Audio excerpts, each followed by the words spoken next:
Okay, thank you, Chris, for the introduction. So today I'm going to talk about something that I'm by no means an expert, and actually Chris here is much more of an expert in that topic. So I'm hoping, nonetheless, to tell you something interesting. So today's topic of the talk is about reinforcement learning. So again, I'm speaking here in front of basically the main responsible for this nature cover.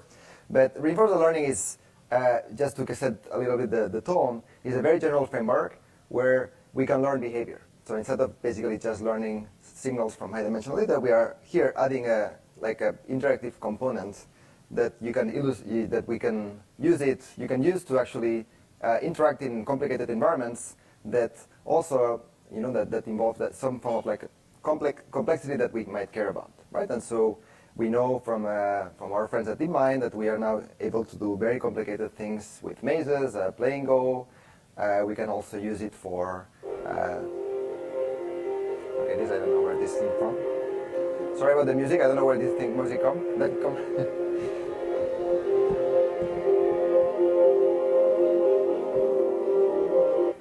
Oops. Oh no.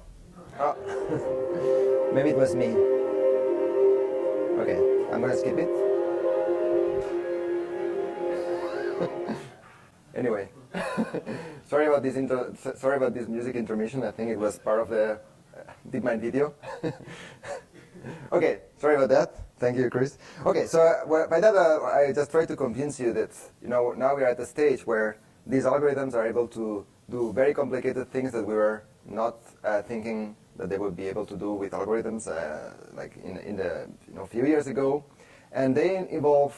There's something quite remarkable about these algorithms, that they can discover very complex, very useful policies in very high-dimensional environments, very large, across a very wide variety of domains.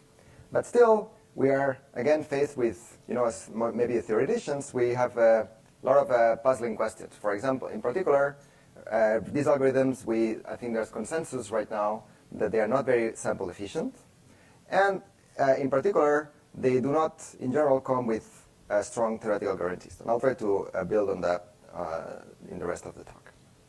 So the most popular framework to think about mathematically about the reinforcement learning, a very popular one, is what's called a Markov decision process. So if you are already familiar with that, apologize for this slide, but just to set also the notation. So how can we think about reinforcement learning in this simplified mathematical setup? We think it as a tuple that contains a state space that you can imagine, if you want, to be like a very large discrete set. We give an agent the ability to perform different actions, and there's dynamics in that environment that are driven by basically a very strong assumption that is a Markovian assumption. Okay, so the general picture that probably you have seen already several times, that we have this interaction between an agent and an environment. So the agent receives observations that might be high-dimensional and collects some reward. And based on this information, decides to make the next move, right? The next move is going to basically be absorbed by the environment, and it's going to send it again. It's going to send the agent to the next state, even by this transition curve. So the goal of the game is to find a policy that essentially tells the agent what to do. So depending on the state it's in, it has to come up with basically the right action that is going to collect the maximum possible reward discounted into the future, right? So discounted rewards are one convenient framework to make the theorems and the math a bit easier to understand, but by no means it's the only one, right? You can also think about the episodic framework, etc. But I'm just going to stick with discounted rewards for convenience. So what are the key challenges? And again, apologies for the high level of this slide. Basically, why is this problem interesting and not trivial to understand?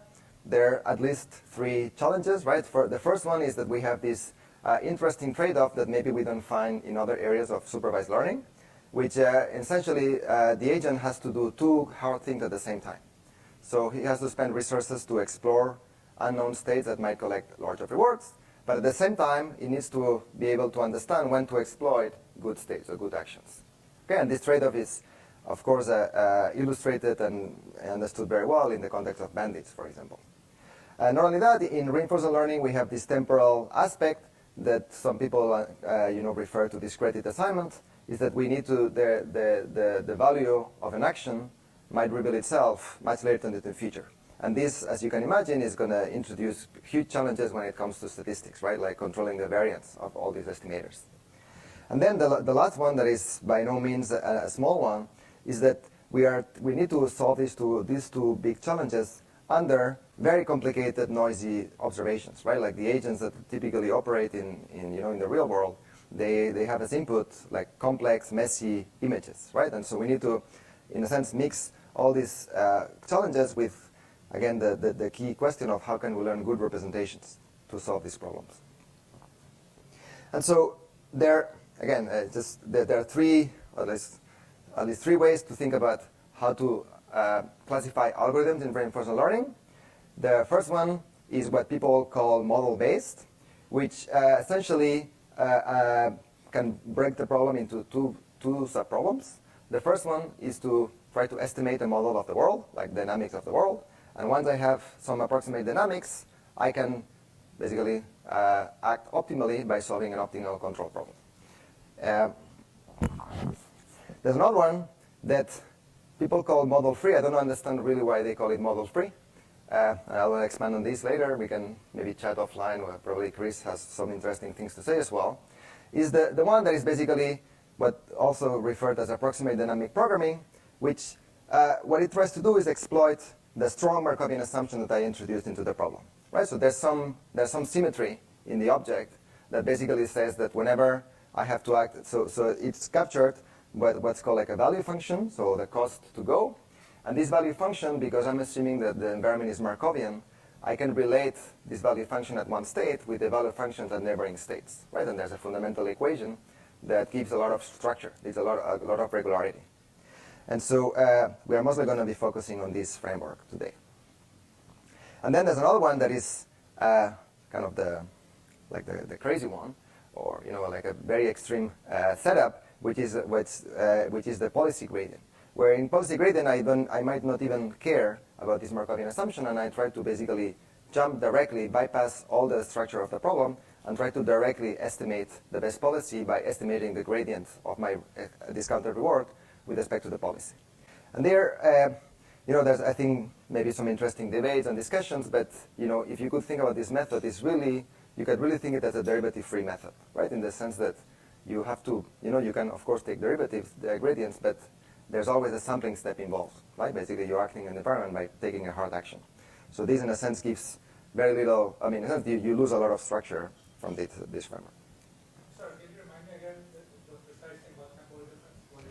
Yeah, so we're going to expand a lot on temporal difference, what it's doing. But what this temporal difference step is doing is try to enforce my value function to satisfy the recurrence, the Markovian assumption. It's going to enforce that I need to come up with a function that estimates the value of a policy, and this function needs to satisfy a recurrence equation, right? And we'll give some details later in the talk. So are people doing that in deep learning setting? How do they enforce it? Oh, you will say with an algorithm that tries to. This is a penalty. You don't actually enforce it. Correct. Okay, and so as in every modern machine learning application, we are really facing a course of dimensionality also in reinforcement learning, right? In particular, I don't know if that number is correct. Well, might be, right? I just want to express that here this number is very large, right? And so many of these settings are, it's appealing to think the problem in its discrete fashion, because one can actually manipulate the tools, but one has to keep in mind that this is a very poor description of what happened in practice, right? So many of these problems in practice, the number of states and the number of actions can grow very, very, very large, right? And so in practice, what we do to overcome this course of dimensionality is to rely on, try to incorporate structure through the way we parameterize these objects, right? And so this is what, in the context of control and reinforcement learning, is what's called like a function approximation, right? So the object that we're going to be estimating, instead of being arbitrary functions in the space of states, are going to be parameterized functions. And if we are smart at finding good parameterizations, we might hope to get good generalization. Okay, so now the question in this talk is trying to ask is, what can we do to advance this question, right? So how can we learn with guarantees when when we know that we cannot compromise on this function approximation, right? This is an ingredient that is completely essential. So what can we get as a guarantee with this ingredient? So today what we are going to study is the basically value estimation. So we are going to focus on this approximate dynamic programming. And we are going to study one key component of this algorithm that is called is the temporal difference learning. And we're going to study this algorithm in the context where we're using nonlinear function approximation. And what we're going to see is that there's an interesting interplay between the geometry of the environment and the geometry that we introduce as users by choosing the function approximation. Right? There's a nice interplay between these two. And in particular, we are going to see how we can leverage two cute properties that most of the time we find in these neural networks, that is homogeneity and the fact that these nonlinear function approximations, they include linear functions inside, right? And that's, we are going to see this later, right? So these are the two main properties that we are going to leverage. Okay, so just to set the notation straight, so this is a central object of the talk. It's the value function or the cost to go. So at this point, assume that the policy is fixed, right? So your goal at that stage is I give you a policy. What is the value of that policy, right? So what is the expected amount of reward that this policy is going to collect at every state? So this is the definition, and because you see here already that there's some form of like telescopic series, you can extract the first term of the telescopic series and you get the recurrence, right? And that's what's called the Bellman equation, right? So this value function, by definition, satisfies this equation. And I just use here the expected reward. And so how can we actually now identify the value function? Well, we can try to use this philosophy from the fixed point, right? The binary fixed point. I mean, if we know that the solution we want satisfies a fixed point equation, well, let's try to close the fixed point, right? Let's try to find the function by closing the error in this equality. And that's what's temporal difference learning. And so in discrete time, you can update your value function at every state by trying to close this what's called the Bellman error or the Bellman gap. So, and one can show that under appropriate conditions, we actually have convergence, in the weak sense, using basically leveraging the technology of stochastic approximation, right? You can actually see that, as you keep drawing from the policy, right? That you keep up the policy, this is basically, think about it kind of as a walker that essentially is following stochastic gradient with respect to the squared Bellman error, right? So basically, you can think that you have a loss function that is, the distance to the fixed point, and the temporal difference algorithm in that simplified setup is a stochastic approximation of that gradient, right? And so you get, by leveraging the classic results from stochastic approximation from Robinson-Monroe, you get convergence. And so just to get also a bit more insights, we can try to understand again, what is the underlying deterministic dynamical system that is sitting on top of this temporal difference algorithm, right? And so we do it by basically looking at the expected dynamics and driving the step size to 0. And we can actually now define the dynamics, like the expected dynamics of temporal difference learning, as basically following the corresponding equation, which is the instantaneous velocity, the instantaneous update in the value function at time s. I can see it as basically what, on average, how often I'm in that state. That's the stationary distribution of the Markov chain. Time is basically, this is the derivative, the square, like the derivative of the square Bellman error. And so if I, just to get you something a bit more easy to digest and in matrix form, you can really see that these dynamics of temporal difference learning, by just plugging here that the expected reward satisfies the true Bellman equation with the true value function, I can take this equation and plug this R here, right? And you can see that the temporal difference learning in continuous time amounts to basically a linear ODE, right? It's a linear ordinary differential equation. Okay, so the velocity in the value function is basically a linear system. And so, of course, it's a linear system in a very high dimensional space, right? So like the value vector here, at this point, I haven't talked about function approximation, but at this point, it's a linear ODE in a high dimensional space. So how do you analyze convergence of a linear ODE? Well, you just look at the spectrum of the linear form, right? Like the linear map. So basically, this matrix, as you can see, is going to play an important role. So this matrix is essentially some kind of like a Laplacian of the Markov chain, right? So this is the identity minus gamma, the transition kernel of the Markov chain, and I multiply it on the left by the stationary distribution, right? So it's not a completely standard object because in particular it's non-symmetric, right? This is not necessarily symmetric, right? But fortunately, we know that this matrix A, despite that it's not symmetric, it's positive definite, right? And allow me to call this positive definite in the sense that if I do like any quadratic form like X transpose AX, even though this is not symmetric, this is always positive when the vector is positive. Basically, the symmetric part of this matrix is positive definite. Okay, and this is actually just applying the definition, right? This is just because we are in this regime that we're using discounted rewards, like the fact that gamma is strictly smaller than 1, automatically gives you this property. So the consequence of that is that when I have a linear ODE where basically the feedback term is a linear operator that is positive definite, I get linear convergence, exponential convergence rate, right? That is driven basically by the spectrum of this matrix A.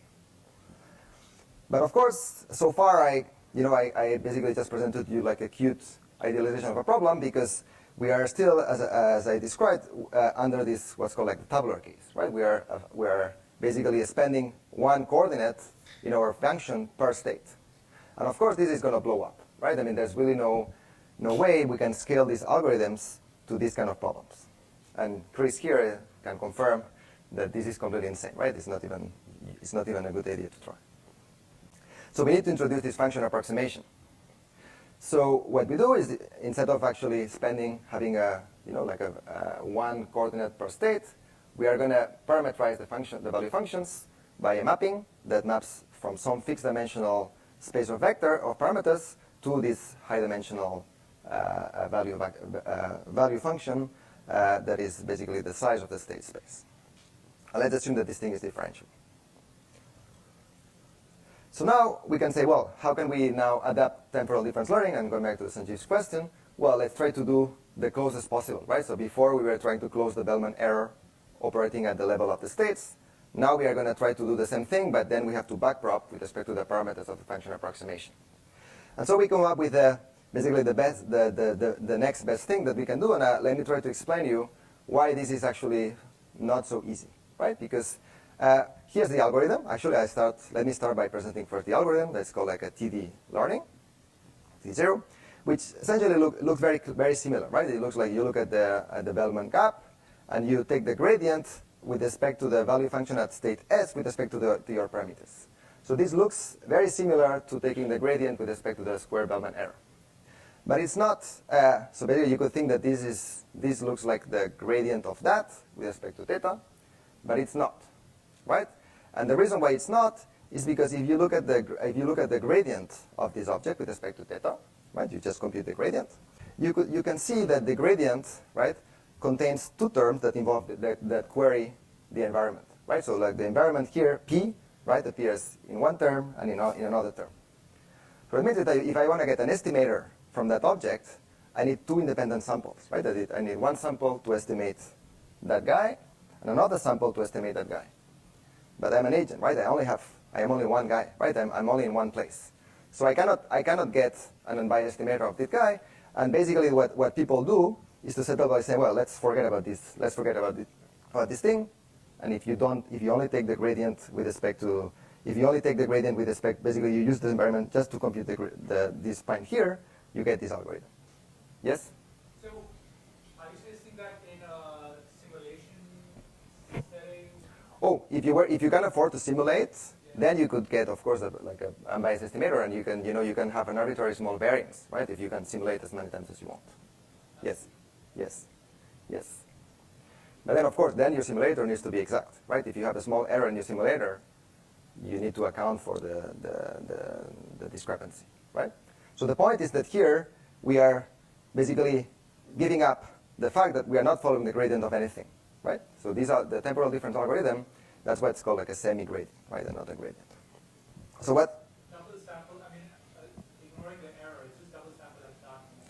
Correct. So you would. Well, you would have to give me two future states that correspond. Right. So p times something. Yeah. Next.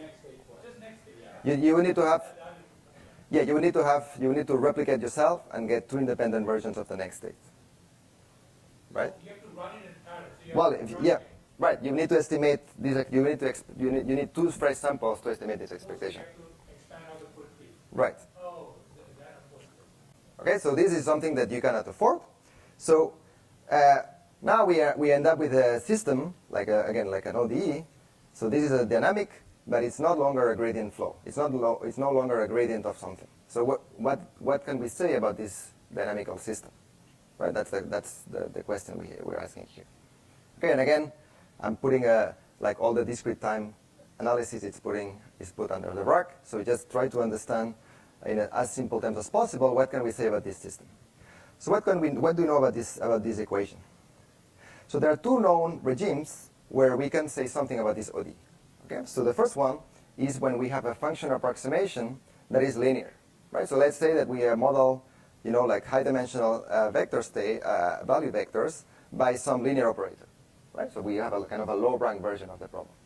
So in that case, if we just plug here, like the Jacobian of this thing is just multiplying by the matrix phi. So you substitute this linear parameterization up there, and you end up with an ODE with respect to the parameters that is still, of course, a linear ODE, right? We are combining a linear ODE with a linear function approximation, so everything stays linear.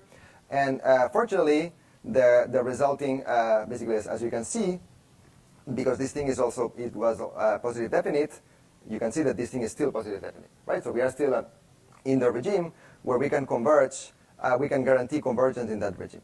And there's some interesting extensions to neural networks, again, leveraging this linearization, right? So if you think about the neural network that you train under this lazy regime or the kernel regime, you can still rely on this identity to say something about TD learning. There's another very interesting case where we know something about this ODE, is when the Markov chain is reversible, right? So when you have an environment that is reversible. Of course, this is a very strong assumption, right? And many things in life, most things in life are non-reversible, right? But if things are reversible, then what happens? This matrix that we define is actually symmetric, and then you can actually write down exactly this ODE as the gradient of something. And this gradient now is what's called the Dirichlet energy. For those of you who are familiar with spectral graph theory, this is just the Dirichlet energy of a vector, right? So in that case, when the Markov chain is reversible, I can still leverage the reversibility, like the geometry of the MDP, to say something very strong about the property of this algorithm, right? In that case, I get, of course, convergence to stationary points, right? Very easy. So, and then, of course, there's other ways where people have looked at to ensure convergence of temporal difference learning. A very popular strategy is to break the learning into different time scales, right? So I try to pretend that something is, if something is basically, if I want to linearize something, I pretend that I introduce a slack variable, and I optimize this slack variable at a time scale that is not the time scale of the original algorithm, right? So basically, I can then certify that each subproblem converges. So the question, in a sense, remains: what happens in the general case, right? Can we actually do something that is a bit more general, right? That does not rely on these like linearization or the two time scale assumptions. So can we hope for a consistency in the general case? Well, the answer is obviously no, right? And it's very easy to see why not. I mean, these are, of course, a very contrived example, but it already illustrates that one cannot hope for the general situation, right? So the tabular case, as I described, is, the dynamics of temporal difference learning. Consistency is that if I run the algorithm, right, does it actually converge to something, right? So basically, does it give me something that I can control the error? Yeah, that's actually, maybe I should have called it convergence. Okay, that's a good typo. Sorry. Yeah. So the general picture, as I described, is that in the case where I have no function approximation, that I have basically free dynamics, I'm subject to linear dynamics, but the matrix, the linear operator, is not symmetric. What it means is that in the dynamical system, this introduces a curl, right? Basically, I'm basically converging to zero in that case if I subtract the true value function, but I have a curl, right? So I have some the trajectories, but basically are not just linear. They turn a little bit because of the non-symmetric part of the linear operator. So if I combine this curl with a kind of a adversarial or like a very poorly chosen function approximation, I can make things go very bad, right? For example, if the environment wants me to curl in that direction, and I have a function approximation that basically asks me to go in the other direction, if you follow the flow lines, right? The flow lines basically push the value function away from 0, right? So basically, in that case, the fact that I combine something that is non-symmetric with a function approximation that has the wrong side of the wrong curvature means that I can lose any kind of convergence guarantee, right? For example, and in particular, if I have an environment that is symmetric, where there's no curl, you can verify yourself that if I have a linear system that has no curl, that is symmetric, and I run it on any arbitrary parameterization, there's no problem, right? I mean, this is basically why gradient descent, even if I have a non-convex function, is going to converge somewhere, right? It's maybe not going to converge to the global solution, but it's always going to converge somewhere, right? Which is here something that we cannot guarantee in general. So what can we say? So what can we say beyond linearity? So let's see how we can exploit some interesting geometrical properties of nonlinear function approximation. So the first one is homogeneity. So a homogeneous function is just a function that is behaving well under scaling, right? If I scale the input, I get the same function up to some scale h. So and if I have an activation function that is homogeneous, then I can compose it and I still get a homogeneous function approximation, right? So I can compose this thing by I get still preserve homogeneity. So in that case, what we can show is that just because we have having homogeneous function approximation already prevents this like the kind of the pathological cases that we just saw before, right? So if I have a homogeneous function approximation, then for any initial condition of the system, I can certify that the value function is not going to blow, right? Like my estimator is going to stay confined into some ball. So now you can ask, okay, well, how good is this result, right? What does this thing tell me in practice? This is in still the symmetric case? No, this is the general case. General case, the only thing I'm assuming is that my function approximation is homogeneous of degree h.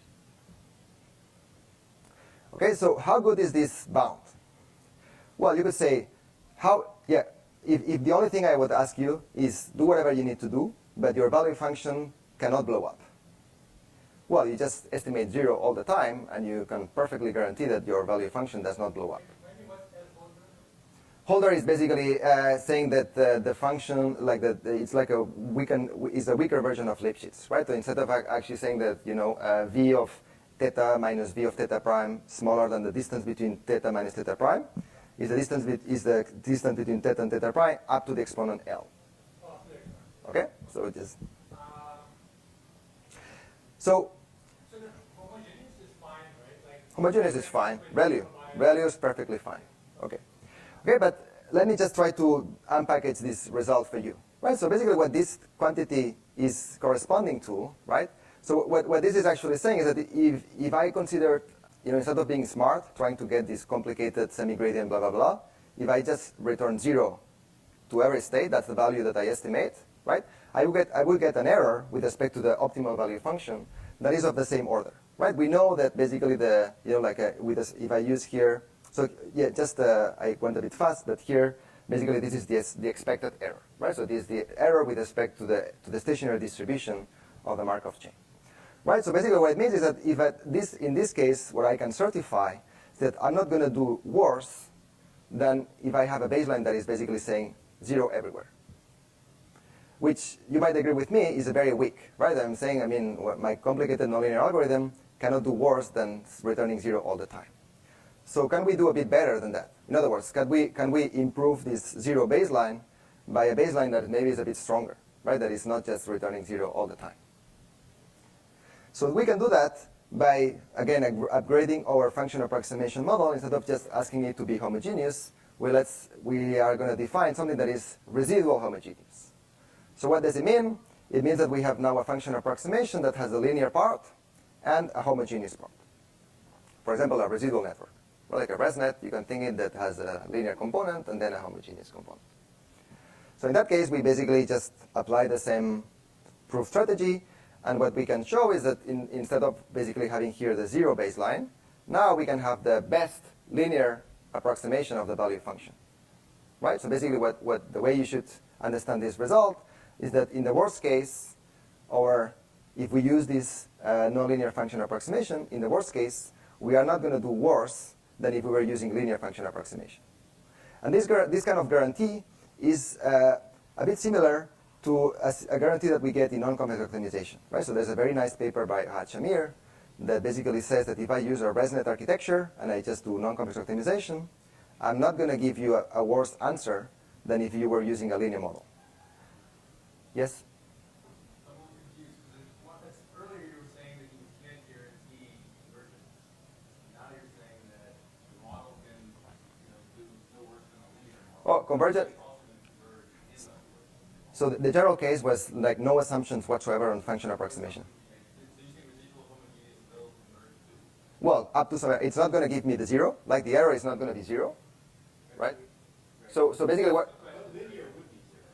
Well, depending. No, I mean, if your value function is not in the linear space. So basically, that's why maybe the name that I was applying, that's why convergence I was not so happy with is what let's call it non-divergence, right? So you can certify that your algorithm, right, is going to return a point, a value function that is within some radius of the best that is not too far from the optimal, let's say.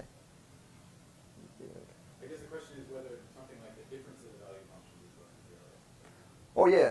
Next time step. So linear would converge to something. Right. Even if it was 4. Yes. It might not converge to anything. It might just oscillate. Good point. So that's why here, that's a technical point that you're right, is that we get just basically a link month, right? So basically we cannot rule out pathological cases where I'm approaching this thing and then at some point late in time I escape.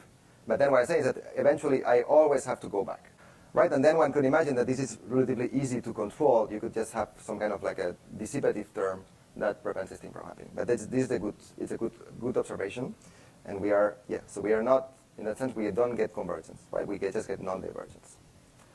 Okay, so as Rich was saying, generally we don't have any kind of global, this is not a global convergence result. This is just like a little guarantee that things are not going to blow up. Can we do something better? Maybe, perhaps, leveraging, as we know. So in other words, if you read this result, right, this result, you can say, okay, it's very weak, right? I'm just saying that I cannot do better than a baseline that is linear. But you have to keep in mind that this result holds under very, very, very, very weak assumptions, right? So the only assumption is that I'm using a ResNet architecture, right? So as we know, in non-convex optimization, it's often a good idea, or like we can recover positive results by making the networks very wide, right? Basically relying on overparameterization to try to get better convergence. So can we do the same strategy here, right? Can we leverage this overparameterization to get something better in our framework? So remember what we had when the environment was reversible, right? Like in very idealistic reversible environments. So we saw that in that case we would get convergence to global to local minimizers. So here we are just going to basically generalize this property by first introducing what we call this reversibility coefficient, right? You don't need to read too much. It's basically just you look at a Markov chain and you measure how reversible it is, right? And you measure how reversible it is by basically a ratio between something that looks like the symmetric part divided by something that looks like the antisymmetric part, okay? So in particular, if the environment is reversible, this coefficient is infinite, right? So now what we're able to show is that we can recover actually global convergence. So this is really convergence to global minimizers, to the true value function, as long as your function approximation is better conditioned. The condition number of your function approximation is smaller than the reversibility coefficient of the model. So again, just a disclaimer, this result, of course, is, again, in that case now the assumption is very strong, right? Because what I'm assuming is that this condition number, in particular, has to be finite, right? So in particular, what it means is that my overparameterization has to be stronger than the number of states, right? Which is, I admit, it's kind of crazy. So one thing that is interesting, for open future work, can we get the similar guarantee, but maybe with such not so wild overparameterization, right? So can we leverage something a little bit extra about the environment to try to adapt this result to something a bit more realistic? So actually, that's a question that, yeah, I'm assuming it's actually completely true in general, is that despite that we use very large neural networks for, like very large RL problems, we are still not in that regime, right? And you might agree, you might confirm that. Okay, good. Yeah, exactly.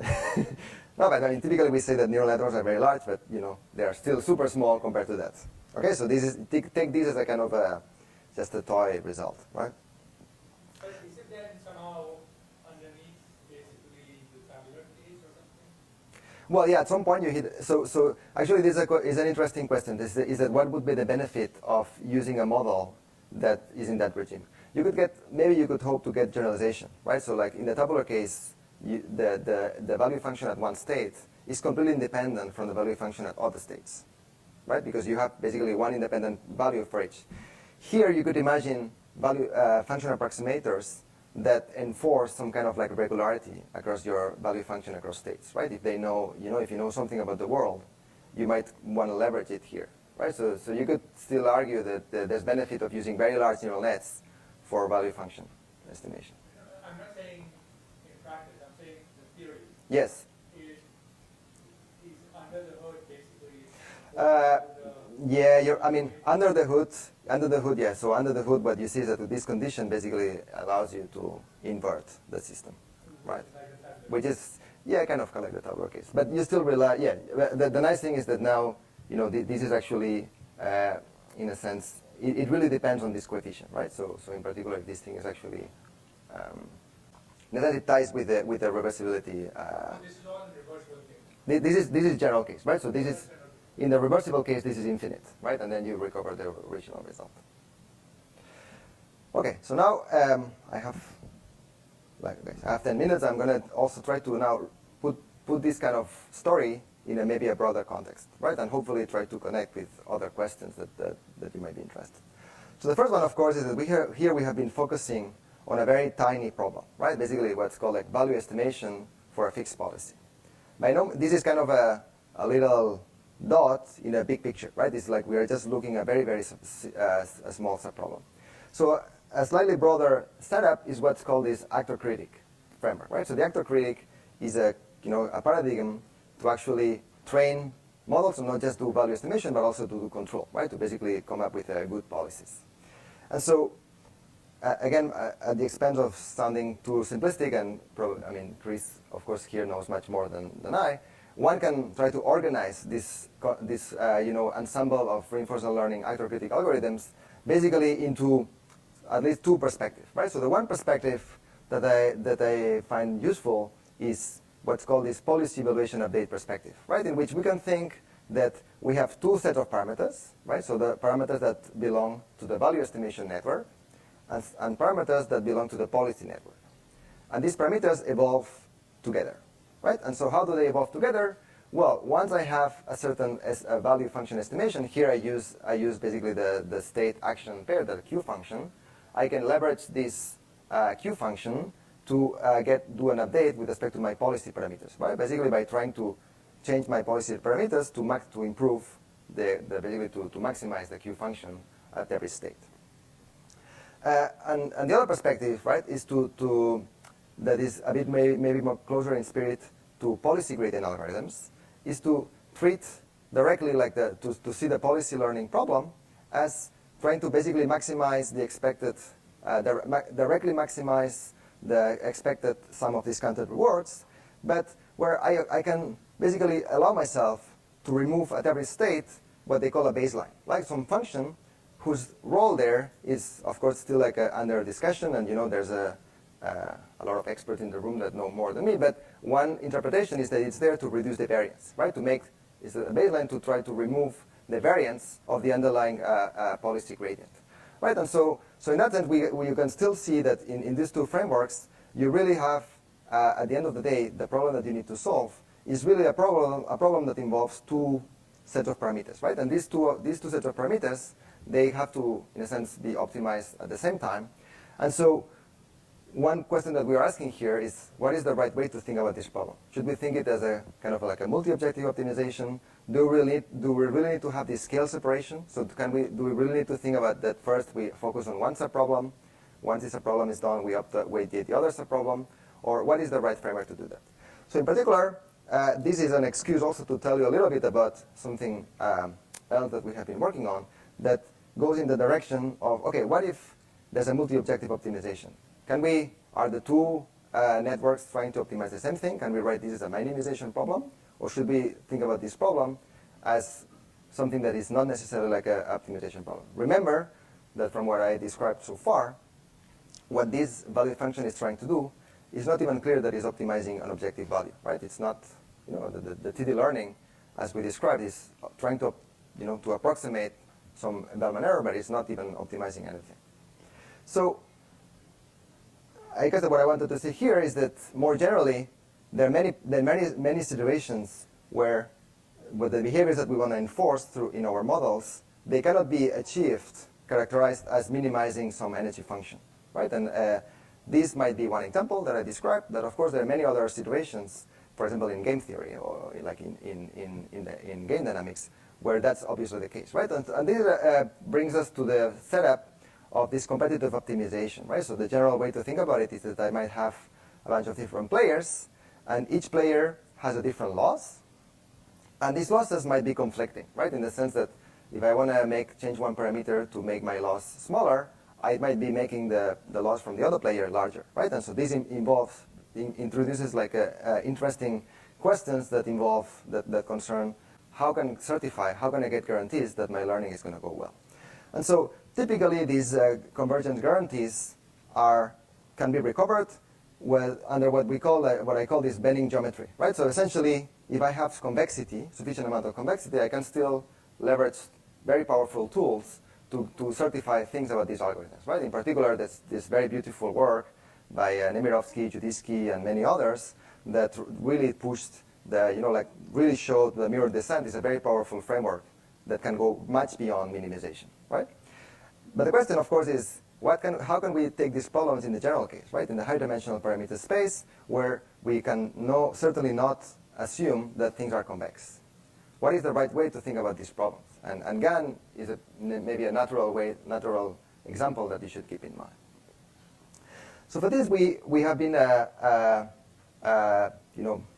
thinking about a very general tool, and this is a work with some of my students in my group, Carlos Domingo, Sami Gelassi, who is here in Princeton, and then Arthur Mensch, who's a postdoc in France, and Grant, who is going to be assistant professor in Stanford, starting in September.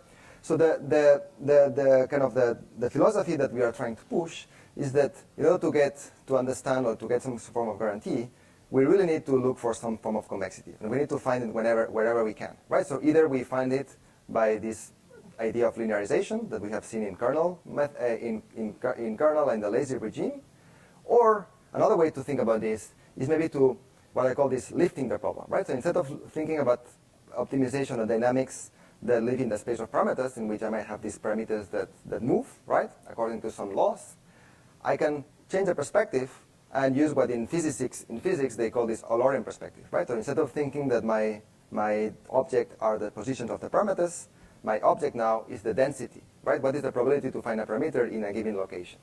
And now that I express my problem with respect to this measure, most of the time, I get this extra geometrical property, right? I can convexify the problem. But of course, there's a price to pay, is that now, if I want to understand the problem in that perspective, the language to do it is to use optimal transport, right? I need to understand how a measure evolves, right? And the tools for that are basically, like a very natural way to do that is using what's called like a Wasserstein gradient flow. And the program that we are following is first to try to understand these dynamics here by, forgetting that these measures are atomic, right? Just assume that you have a general measure, right? Like that you could imagine that you have infinite number of parameters or infinite number of objects in your scheme. Yes? Does somehow assuming the players are like IID from this measure? You will see. So here, yes. So here I illustrated in terms of the players, but there's actually indeed, there's different perspective on that. There's one in which you can let the number of players go to infinity, in the case of neural networks that is referred here, you can think that like sending the number of neurons to infinity. And what we are going to show in the next slide is sending the number of strategies to infinity. Okay, but then you have an object, and you say, what would happen if I send this object to infinity? Then I would recover some convexity. And now you ask the question, like, recovering guarantees for finite number of particles. So this is what's called the mean field limit. And then the kind of the hard part is to try to recover from the guarantees in the mean field limit, try to go back to the finite particle case.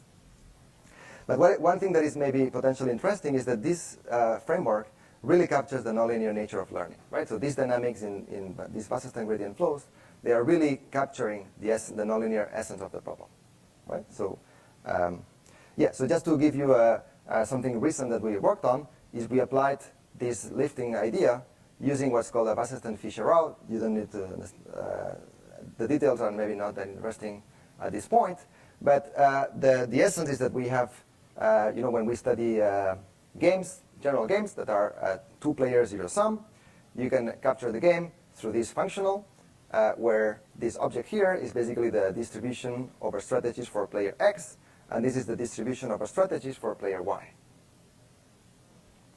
And so the kind of question that we're interested on is, can we understand how to find, so we know from classic results from Nash, is that there's always a solution, there's always a mixed equilibrium, right? So there's always a pair of a pair of distributions that basically are non-exploitable. So each of the 2 players is non-exploitable.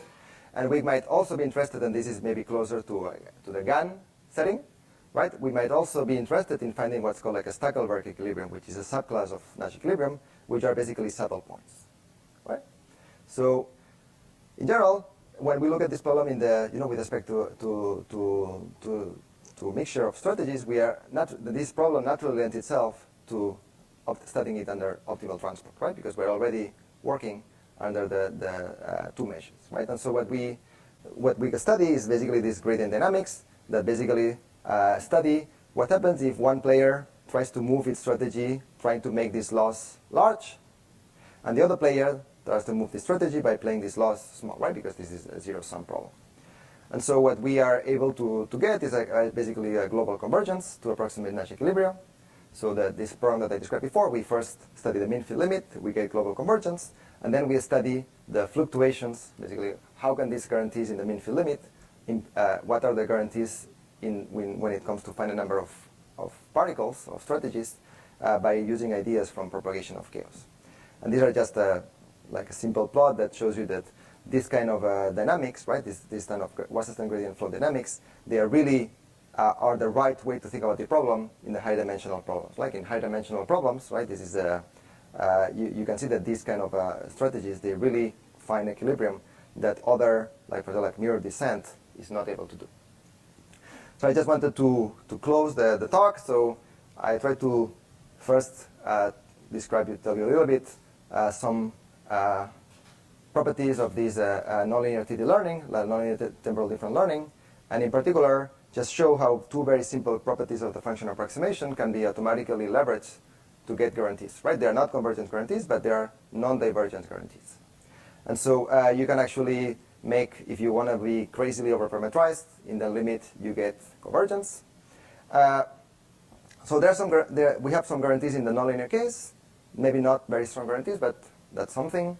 And then some of the things that we are planning to do is to, of course, try to get over-parameterization results that are not as crazy. Like, can we get guarantees not as crazy? Something that I find interesting is this dynamics of actor critic. So try to incorporate these 2 players into the game.